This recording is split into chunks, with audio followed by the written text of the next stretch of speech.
Today's episode is a short but powerful message from Coach Schiano, where he gives advice about what a head coach and an assistant coach can do. And he is coming from the perspective of being in both of those positions recently. And so he shares what he learned here. This is from the 2021 Eric LeGrand Believe Coaches Clinic, presented by the New Jersey Football Coaches Association. For those of you who don't know who Eric LeGrand is, he was a player at Rutgers, and on October 16th, 2010 at MetLife Stadium, Eric LeGrand ran down on a kickoff for Rutgers and didn't walk off the field. He couldn't move, he couldn't breathe, and Coach Schiano came out on the field and looked down at Eric and said, "Pray." Becoming paralyzed, playing the game he loved didn't change his passion for the game or the lessons he had taken from it. It provided him the courage and inspiration to go out into the world and do more. Eric has shown the world that obstacles can be transformed into opportunities, and he will continue to drive his mission forward until he delivers on Christopher Reeve's dream and a world with empty wheelchairs. To Eric, it's not a matter of if he walks again, but rather when. To help on his mission, Coach Schiano, the Rutgers staff, and the New Jersey Football Coaches Association have launched the virtual Believe Clinic, with all proceeds to benefit the Christopher Reeves Foundation on behalf of Eric LeGrand. That clinic starts tomorrow this week, has another great lineup of 30 speakers, and when you register now, you have access to last year's clinic, which was outstanding and does include the full segment from Coach Schiano, as well as presentations from the rest of the Rutgers staff, NFL, college, and high school coaches. This clinic can be purchased individually. You can go to njfca2022.coachesclinic.com. It's also part of the State Association Mega Ticket, which gives you access to 10 different clinics. So enjoy this one from Coach Schiano and support another great cause by attending the 2022 clinic, which starts tomorrow. Again, go to njfca2022.coachesclinic.com. But the only thing I wanted to do, as I alluded to earlier, was talk a little bit about the unique perspective I feel I have from having been a head coach for a long time and then went back and being an assistant coach for 3 years and now being a head coach again. There's not a lot of guys that get to do that at this level or the NFL and beyond. And the thing that I want to do is I want to address, because I know we got a bunch of head coaches on here, and then I know we got a bunch of assistant coaches. I'd like to address each group. First, the head coaches. You know, what do I feel my job as a head coach is? It's very, very clear to me now at 54 years old. My number one job is to make sure that I communicate a crystal clear vision to our entire organization, not just my coaching staff, to every single person that is involved in our organization. And when I say crystal clear, it's got to be simple, right? Because people can't handle too much. It's not that they're not intelligent enough. They just got so much going on in their world. And we've boiled it down to 3 cultural points that are the key to our program: family, trust, and shop. And I'm not going to get into what that is, because it's whatever your program is, doesn't matter. It's what you believe in. But where I've learned in talking to corporations and businesses and organizations, as well as football teams and football staffs. When I was out and I was doing ESPN, I'd go around and visit staffs. They'd ask me to write up their program and kind of give them a little seminar on what I saw. The biggest thing that I saw going around was there was too much culture. Culture is great, right? But too many signs, too many things that were, this is us this week. But then a month from now, it's this. Like, really, what is your programmatic vision? What are the 3 most important things that you want your staff to be able to always come back to every single day? You want your organization. And I promise you, if you come into this building, whether it's the custodial people, the people who do the food services upstairs, our training staff, our coaching staff, our recruiting staff, doesn't matter. Every single person can tell you the culture. Boom. I've walked into Fortune 500 and Fortune 100 companies to speak to them, and I ask, can you tell me the culture? And then I ask someone else, can you tell me the culture? And they can't spit it out because there's just too much for them to be able to get their arms around. So the crystal clear vision of what our program is, and then what, as a head coach, number two, how do I equip and inspire these people to execute that vision? Because if I don't give them a plan and the tools to execute the vision, then it's not a vision. It's not a goal, rather, it's a dream, right? To make it a goal, something that's attainable, I need to give our entire organization, I need to equip them with the tools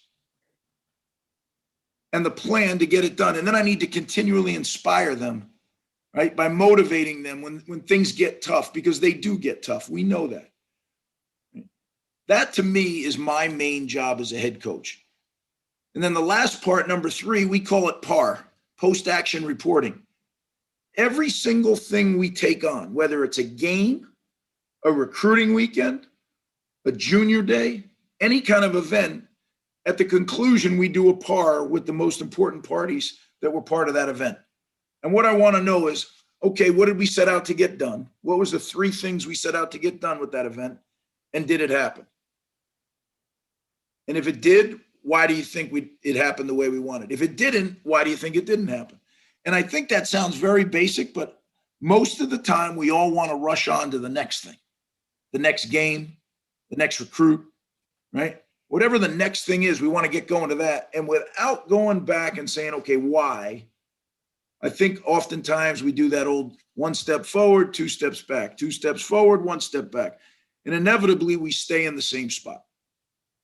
So review for head coaches, crystal clear vision, equip and inspire your people to do it, and then give them feedback. We call it PAR, post-action reporting.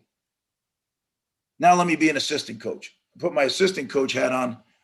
My number one job as an assistant coach, execute the vision of the head coach. Now you may say, well, wait a minute, what about, no, the number one job as an assistant coach. Did I agree with everything Urban Meyer did? No, I did not. And it wasn't like, hey, this is my first rodeo. I don't know. We've won a lot of games doing it our way, but this is the way Coach Meyer wanted it done. And I had to figure out how to execute his vision.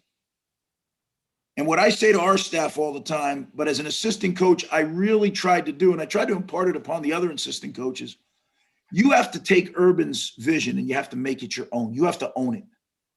If you don't own the vision, you're going to be doing what he wants because he wants it. And oftentimes that's hard, especially when deep down inside you've done football for a while, and I don't believe maybe that's the best way. But you know what? That's what the head coach wants. So you need to execute that vision. Now, before you say, well, that's just being a yes man, the second part of being the great assistant coach, is you need to give your head coach your opinion. So you need to give your opinion. If you feel like what he's suggesting isn't the best way, I always have a rule with my staff. You get 3 cracks at it. So be careful and use those 3 times wisely. But if the answer is no 3 times, then that's it. Let it go.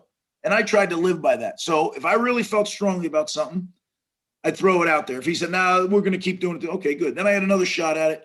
And then the third one, I was going to make sure I picked a great time when he was in a good mood or things were going well. And then I try to get it because I felt that strongly. Oftentimes, one and done. I didn't even bring it up again. But you do have to give him your opinion. No head coach wants yes men. But once it's final, you got to go coach it or recruit it or enact it like it's your idea. And that is hard, young assistant coaches, because you got all these ideas in your head. And I'll never forget Coach Paterno. He said this one time in a meeting. I look back sometimes at what a young, brash assistant coach I was. I got hired at Penn State full-time at 25 years old. I'm sitting on the right-hand side of the greatest coach in all-time college football, right there. And I can remember being 26 or 27 after I'd been there a while and like really legitimately having an argument with Joe Paterno. Like, what was I thinking, right? I look back on it like, what an ass. But he was always respectful. He listened. And then he would say, but this is the way we're going to do it. And he's the one who more than anybody taught me that. But I remember once with some of the assistants that had been there longer, he had a saying after a while. He said, look, this is what we're going to do. And if you can't get your arms around it, then you need to go get your own team. And I always thought that was a great way to put it. At some point, every assistant coach, you reach that point where, you feel so strongly that you can't own it as your idea, then you got to go get your own program. You got to go be a head coach, right? And that always stuck with me. So a great assistant coach, his number one job is execute the vision of the head coach, right? Number two, you got to be honest with your opinion, but use the 3-time rule, all right? And then the last thing that I didn't mention that I think is important as an assistant coach is that you Paul Revere the head coach and the rest of the staff. Now, what do I mean by Paul Revere? That's a word we use or a saying we use. You know, when Paul Revere rode through Lexington, yelling, "The British are coming, the British are coming." Had he not done that, you know, we might be playing soccer instead of football, right? Because that's how the war started. We were able to win that first one and get the ball rolling, not get wiped out. Well, I want our coaches to Paul Revere not only me in the program, but I want them to Paul Revere each other. And not only to you guys and to recruits and to guys outside the program, but I want our assistant coaches to Paul Revere each other in our program. So when our secondary coach goes and sits and eats lunch with the O-lineman, he's talking about how Andy Orrick is the best O-line coach in America. And he's going to get you ready for the league. And he's going to get us ready to have a top offense. And you go right down the list. Paul revering your head coach and Paul revering every other assistant coach, whether it be internally, externally, in the media, whatever it is, all that does is it rises your program all throughout the entire program. So those are my 2 tidbits for head coaches and assistant coaches. Been both lately. And I think those are things that have helped me a great deal. Thank you again for listening to the Coach and Coordinator podcast. Go to njfca2022.coachesclinic.com to be able to view tomorrow's virtual clinic, which is in the evening the next 3 nights. You will also be able to access the replays of all of last year's clinics with great presentations from NFL, college, and high school coaches. Go to njfca2022.coachesclinic.com. Again, it's part of the State Association Mega Ticket as well. You have the option to purchase this one individually or to purchase the Mega Ticket. Follow me on Twitter at Coach K. Grabowski and follow all we're doing at coachandcoordinator.com.